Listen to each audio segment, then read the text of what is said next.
वो चल देली घर से जाके चौक पर लगावे दुकान के।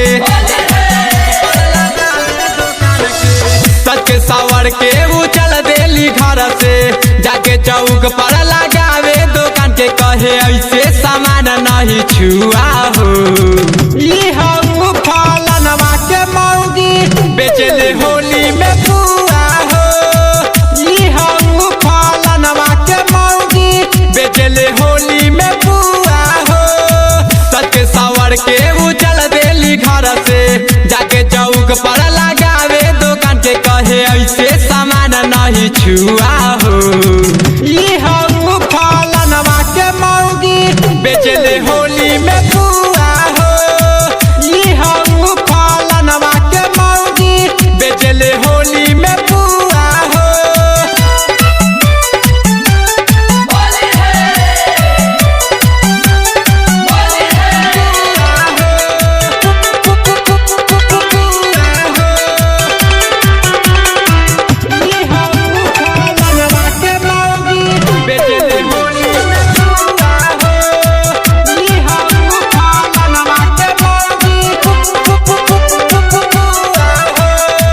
चढ़ते फगुनवा में साइज बड़े बड़े मार्केट में सबका से रेट ज्यादा कहे।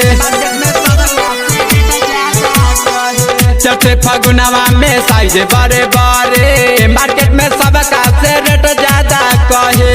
लड़का जवान का के टिकट मिलता बुढ़ाऊ के देखी देखी मनसा न कहता। लड़का जवान का के टिकट मिलता बुढ़ाऊ के देखी देखी मनसा न कहता। इहे बतिया के फैलल बधुआ हो फलनवा के मौगी बेचले होली में पुआ हो। फलनवा के मौगी बेचले होली में पुआ हो। फलनवा के मौगी बेचले होली में पुआ हो।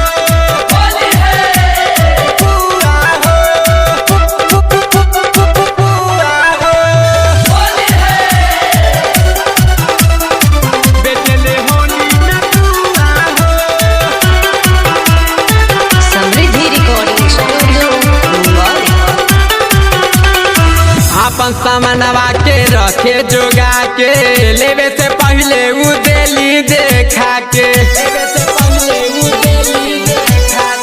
अपन सामानवा के रखे जोगा के लेवे से पहले उ देली देखा के।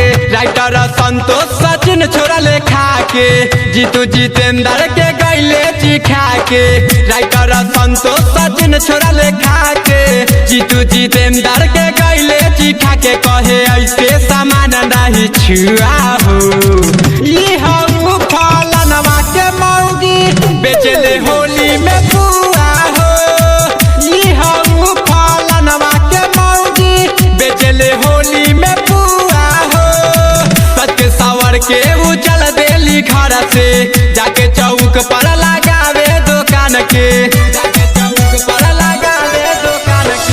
सच के सवर के वो चल देली घर से जाके चौक पर लगावे दुकान के। कहे ऐसे सामान नहीं छुआ